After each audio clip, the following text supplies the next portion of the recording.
자, 오늘의 시장입니다. 자, 우리가 보면요. 에너지 쇼크의 5월 CPI가 4.2%, 그리고 트럼프가 호르무즈 작전으로 폭등을 막았다 이러면서 이게 6월 11일 어제 기사입니다. 우리가 이제 CPI 지수, 5월 CPI 지수가 정말 중요하다라고 얘기를 했거든요. 그래서 이번 주에 특히나 변동성이 엄청났죠. SK하이닉스, 삼성전자를 10% 밀어놓고 다시 15% 올려놓고 10% 올려놓고 다시 10% 밀고 오늘과 같이 또 삼성전자 13% 처음 봤습니다. 삼성전자가 13%로 올라가는 건 처음 봤어요. 아무튼 그렇게 또 급등시켜놓고 여러모로 굉장한 변동성이었습니다. 또 오늘 장 막판에 또 엄청나게 밀어내는 그런 변동성을 보여줬는데 아무튼 펀더멘탈은 그대로다라는 건데 어찌됐든 변동성에 있어서 가장 중요한 게 일단 매크로 지표를 좀 확인을 해야 되는데 그중에서도 이번에 5월에 CPI, 소비자 물가지수에 대한 부분을 꼭 짚고 넘어가야 된다라고 했는데 어찌됐든 뭐 예상치에 부합을 했고요. 근원 CPI 같은 경우에는 예상치보다 조금 하회, 그러니까 낮게 나왔습니다. 굉장히 어떻게 보면 좀 좋은 부분이었는데 어찌됐든 물가는 계속 올라가고 있다는 것은 명백한 사실이죠. 자, 보도록 하겠습니다. 에너지 쇼크의 5월에 CPI가 4.2%다. 자, 좀 자세히 보면요. 5월 CPI 상승률이 3년 만에 최고였어요. 3년 만에. 그러니까 지금 물가가 높지 않은 게 아니라는 말입니다. 예상치, 시장이 예상을 했던 그 예상 추정치의 부합, 거의 똑같았다라는 거예요. 이해되시죠? 똑같았다. 그렇다고 해서 물가가 안 올라갔다는 얘기는 아닙니다. 그 예상치보다 다행히 똑같아서 부합을 해서 그나마 괜찮았다라는 거지 지금 현재 물가가 높지 않다라는 건 절대 아닙니다. 자, 보시면요. 이란 전쟁의 여파로 에너지 가격이 급등! 이게 제일 큰 거예요. 그래서 근원 CPI가 그냥 CPI가 있는데 근원 CPI는 이따가 제가 바로 또 설명을 드릴 거예요.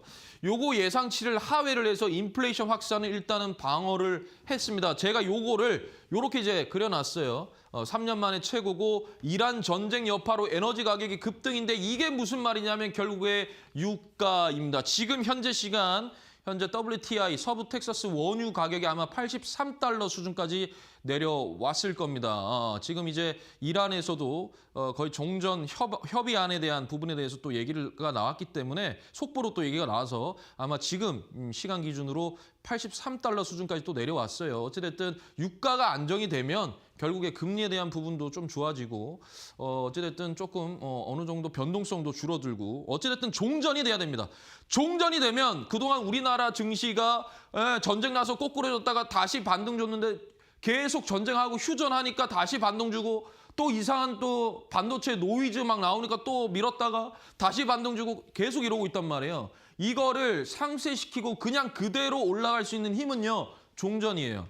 종전이 돼야 이렇게 억지로 눌렀던 이 구간에서 급등이 충분히 힘을 모아서 더 탄력적으로 움직여줄 수가 있습니다. 그래서 여러분들이 만약에 종전이 했는데 내 종목을 봤는데 안 올라가요. 그러면 그냥 과감하게 손절하십시오. 그건 어쩔 수가 없어요. 근데 종전했으면 일단 기다려 보시는 거예요. 지금은 이해되시죠? 종전 때까지는 한번 기다려 보셔야 되는 겁니다. 자, 좋습니다. 자, 그래서 아까 전에 제가 말씀드렸죠. 근원 CPI가 뭐냐? 근원 CPI, 즉 코어 CPI라고 하는데요. 요거는 전체 CPI 지수에서 식품이랑 에너지를 제외한 기저 물가 지표라고 하는 겁니다. 그러니까 가장 변동성이 큰 이 에너지, 즉 유가죠. 그리고 식품, 뭐 계절에 따라서 뭐에 따라서 굉장히 변동성이 있잖아요. 그러니까 요거 제외하고 실질적으로 구조적인 인플레이션이 어떠한가를 책정을 하는 게 바로 근원 CPI 지수입니다. 요것은요, 연준의 통화정책, 그리고 우리나라 한국은행의 통화정책의 전반적인 결정을 함에 있어서 굉장히 중요한 참고 자료로 쓰고 있고요. PCE라고 해서 개인 소비 지출, 요것도 굉장히 지금 이거랑 근원 CPI랑 같이 좀 보고 있다. 실질적으로 소비자들이 느꼈을 때 이게 진짜 인플레이션인지 아닌지를 요걸 좀 판단을 한다라는 겁니다. 그래서 근원 CPI가 예상보다 높으면, 그죠? 그러니까 소비자 물가 지수가 높다라는 건, 즉 유가랑 식품을 제외한, 즉 변동성이 큰 걸 제외를 했는데 그래도 물가가 높다라는 것은 이거 굉장히 문제가 있는 거죠. 그러니까 어떻게 되겠어요? 주식이랑 이 채권에 부정적이란 말이죠. 그러면 금리 인상에 대한 기조가 나타날 수밖에 없는 거고 금리 인하는 어렵다라는 겁니다. 그리고 예상보다는 낮을 때 근원 CPI가 예상보다 낮게 아까처럼 5월 근원 CPI가 예상치보다 낮았잖아요. 이건 어느 정도 하방을 좀 견고하게 지지해 줄 수가 있는 거죠. 요거가 없이 봤더니 크게 물가가 오르진 않았다. 예상치보다는 오르지 않았다라는 겁니다. 그러면 이게 금리 인하나 또는 금리 동결에 대한 그런 부분에 대한 걸 좀 강화를 시켜줄 수가 있죠. 그래서 근원 CPI가 또 굉장히 중요한 부분입니다. 이해되시죠? 그래서 전체 CPI와 근원 CPI 요거 굉장히 중요합니다. 근데 우리는 사실 식품 뭐 먹는 것도 먹고 그다음에 뭡니까? 기름도 넣어야 되고 하잖아요. 실질적인 이제 우리나라 생활 물가 직접 체험하는 거는 사실 이건데 여러 가지 변동성을 좀 제외해서 실질적인 이 인플레이션의 기존 본질 원인이 뭐냐라는 것을 좀 파악했을 때는 근원 CPI를 연준이랑 한국은행에서 쓴다라는 겁니다. 자, 그래서 연속해서 한번 보도록 할게요. 자, 그래서 미국의 소비자 물가 상승률이 3년 만에 최고 수준으로 치솟았다. 몇 퍼센트? 4%를 넘었다. 왜? 이란 에너지 이게 중요했다. 이게 전부 다다. 가장 많은 부분을 차지했다라는 겁니다. 결국에는요. 이 내용은요. 예, 그래서 뭐 쫙 이렇게 보면 나와요. 전반적으로. 근데 여기서 볼게요. 이번 물가 상승은 사실상 에너지 가격이 주도했다. 이게요. 전체 CPI 지수, 이 전체 CPI 지수의 60%를 차지한 거예요. 엄청나죠? 예, 엄청나요. 그죠? 예, 그러니까 이 소비자 물가 지수의 이 유가, 즉 에너지가 무려 이 지수가 올라감에 있어서 60%를 차지를 했다라는 겁니다. 결국에 무슨 말입니까? 유가, 즉 왜 유가가 올라갔습니까? 전쟁 때문이잖아요. 그죠? 전쟁. 지금 3개월 동안 하고 있어요. 지금 3개월 동안. 아직까지 종전이 안 됐어요. 계속 부담이 되죠. 유가는 올라갔었어요. 그죠? 근데 이제 지금 한 83달러 수준까지 내려왔는데 어찌됐든 전쟁으로 인해서 유가가 원래 60달러 수준이었단 말이에요. 원래 60달러 수준이었는데 이게 110달러 막 이렇게 간 거예요. 결국에. 그러고 나서 지금 이제 조금 80달러 수준으로 내려왔죠. 어찌됐든 유가가 올라가니까 이게 실질적으로 물가를 영향을 주고 이 물가가 올라가니까 결국에 금리 인상에 대한 부담감이 있다. 즉 금리를 올려야 되겠다라는 기조가 이제 여러 국가에서 나타나고 있는 겁니다. 이해되시죠? 이해되시죠? 그게 바로 첫 번째 일본입니다. 일본이 5월 PPI, 그러니까 미국이 이제 미국 5월 PPI도 나왔어요. 미국 5월 그 PPI 지수도 나왔습니다. 나왔고요. 그거 이제 어제 나왔죠. 어제 저녁에 나왔는데, 뭐 괜찮았어요. 예상치보다 조금 더 올라갔었고, 올라갔었는데 어찌됐든 뭐 근원도 그렇게 나쁜 수준은 아니었습니다. 그런데 일본은요, 5월 이 물가 지수가 6.3% 상승을 했어요. 그래서 컨센 추정치의 5.5%보다 0.8% 이상 올라갔다라는 얘기예요. 이거 보면은 엄청나게 막 기사가 올라와 있는데 제가 이걸 줄여서 이렇게 했습니다.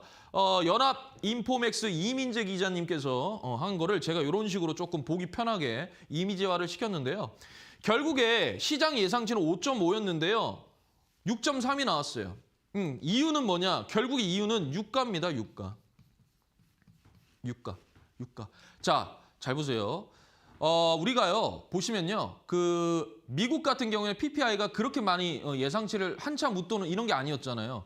그런데 일본이 PPI 지수가 이렇게 나왔다라고 하는 것은 무슨 말이냐면 결국에는 우리 아시아 증시, 즉 중국, 대만, 우리나라, 일본이 이 유가가 기름이 한 방울 안 나는 나라이기 때문에 이 유가가 실질적으로 인플레이션에 굉장히 큰 영향을 주고 있다라는 얘기입니다. 이 부분이 결국에 생산자 만들어내야 될 거 아니에요. 기업 입장에서 뭐 재화를 만들어내고 뭘 돼야 될 거 아닙니까? 그 부분에 있어서 여기에 PPI에 엄청난 크게 영향을 줬고 결국에 생산자 물가 지수가 높아지면은 CPI, 즉 소비자가 그 상품을 사고 재화를 살 거 아니에요? 그 지수도 체감상 높아질 수밖에 없다라는 거죠. 그죠? 그러니까 PPI가 올라가니까 CPI도 올라가는 거예요. 이해되시죠? 이해되시죠? 그런데 일본이 PPI가 이렇게 올라갔던 이유는 딱 하나입니다. 뭐냐? 더 많이 올라갔던 이유는 미국보다 아시아 증시, 즉 아시아는요. 기름 한 방울 안 나가기 때문에 이 유가가 엄청난 영향을 줬다라는 거예요. 그래서 일본의 중앙은행, 일본은행이 지금 다음 주 6월 15일부터 16일 이때 통화 정책을 합니다. 회의를 하는데요.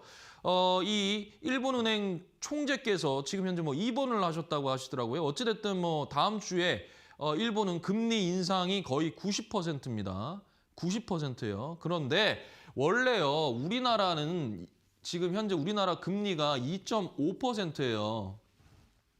기준금리가. 미국은요. 3.75%예요. 예? 예. 이해되시죠? 예. 우리나라는 요렇고 요래요. 지금 현재. 뭐예요? 이 갭이 1.25% 차이 나죠. 1.25% 차이 난단 말이에요. 그러니까 어찌됐든 일본도 마찬가지고 우리나라도 마찬가지고 이 연준의 기준금리를 어떻게 됐든 좁혀 나가야 돼요. 늘려놓으면 안 된단 말이에요.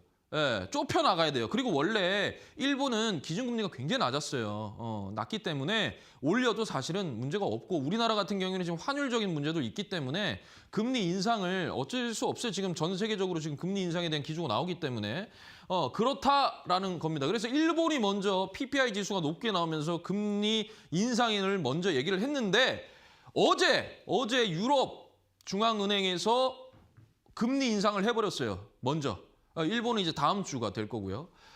긴축 신호탄 이래가지고 3년 만에 금리 올렸다 이렇게 됐죠. 금리 인상 시켰어요. 자 보면요. 유럽 중앙은행이 2023년도 9월 이후부터 3년 만에 금리 인상을 단행을 했다라고 합니다. 그래서 미국과 이란 전쟁 이 에너지 때문에 이것 때문에 금리 인상했어요라는 거예요.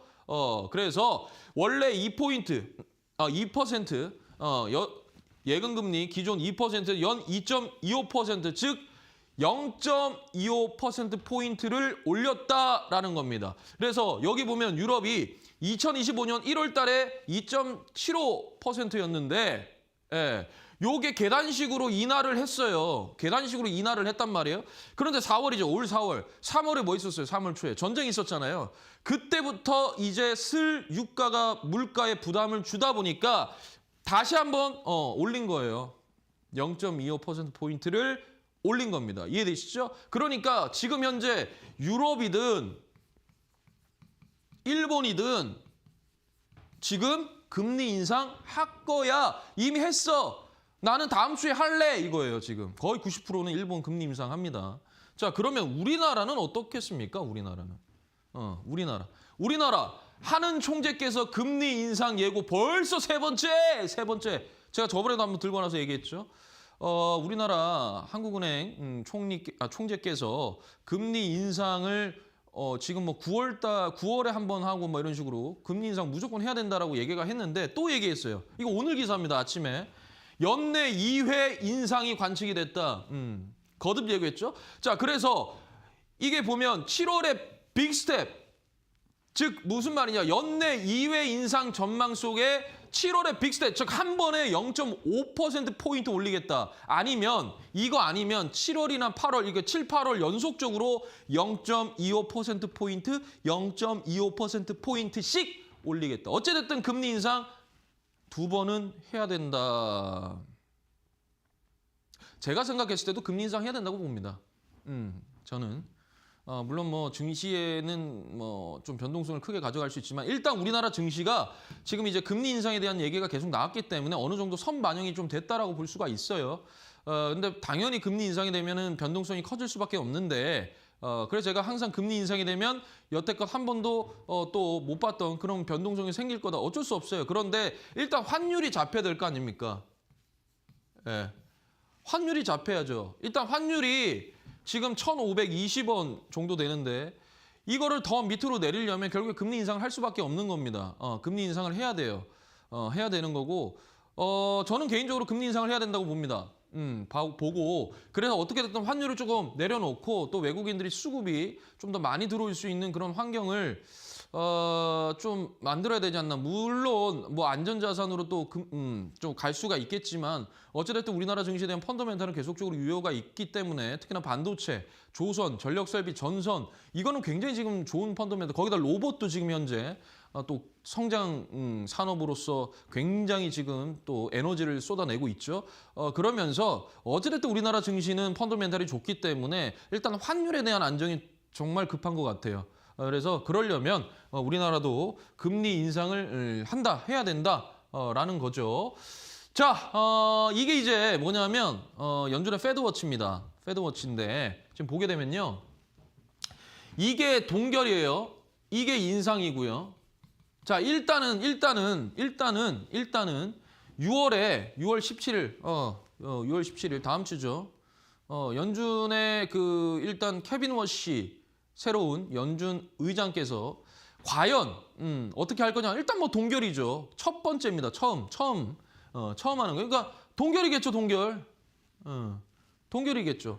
그러다가 올 연말쯤 한 12월쯤 돼서는 금리 인상하고 내년 초에도 금리 인상 한번 하고 내년 3월에 금리 인하 한번 하고 나서 동결. 이게 지금 현재 연준의 어떻게 보면 흐름이라고 좀 볼 수가 있어요. 그러니까 2026년 연말, 이 올해 연말 12월이 변곡점이죠. 12월에 일단 한번 금리 인상하고요. 그러고 나서 내년 또 1월에 또 금리 인상 한번 하고요. 그리고 나서 한 3월쯤에 금리 인하했다가 그대로 동결하는 게 현재까지 나와 있는 연준의 어떻게 보면은 좀 의도다라고 조금 우리가 볼 수가 있을 것 같습니다. 어찌됐든요. 연준도 금리 인상을 계속 할 수는 없잖아요. 그러니까 금리 인상 한번 하고 현재는 물가를 좀 올라왔기 때문에 그에 따라서 금리 인상 한번 하고 그러고 나서 다시 한 번 더 금리 인하를 했다가 동결하는 쪽으로 지금 생각을 하고 있는 것 같아요. 어찌됐든 금리 굉장히 중요하고요. 금리는 어찌됐든 이 주식시장에서 금리를 빼놓고서는 얘기를 하지 못합니다. 하지만 지금까지 연준도 그렇고 우리나라 한국은행에서 그렇고 금리 인상에 대한 기조가 계속 나왔기 때문에 증시에는 어느 정도 선반영이 되어 있다라고 생각을 하고 있습니다. 다만 실질적으로 이제 금리 인상이 되게 되면 변동성은 좀 있을 수 있다라고 좀 말씀을 드리고 싶네요. 자, 좋습니다. 전반전 이렇게 좀 가볍게 마무리를 하도록 하고요. 자, 아래에 보시면 QR코드 있습니다. 자, QR코드 카메라 가져다 대시면요. 링크 뜹니다. 그 링크 타고 들어오시면 정필승의 M밴드 공부방으로 들어오실 수가 있고요. 거기에 오시면 제가 다양한 자료들을 올려놨으니까 많은 참조 부탁을 드리겠습니다. 그리고 제가 이제 텔레그램은 저는 운영을 하지 않습니다. 저는 텔레그램을 운영하지 않아요. 혹여나 어디에서 텔레그램 얘기가 나오면 그거 아니다라고 좀 생각하시면 될 것 같아요. 좋습니다. 저는 그럼 잠시 전하는 말씀 듣고 다시 또 찾아뵙겠습니다.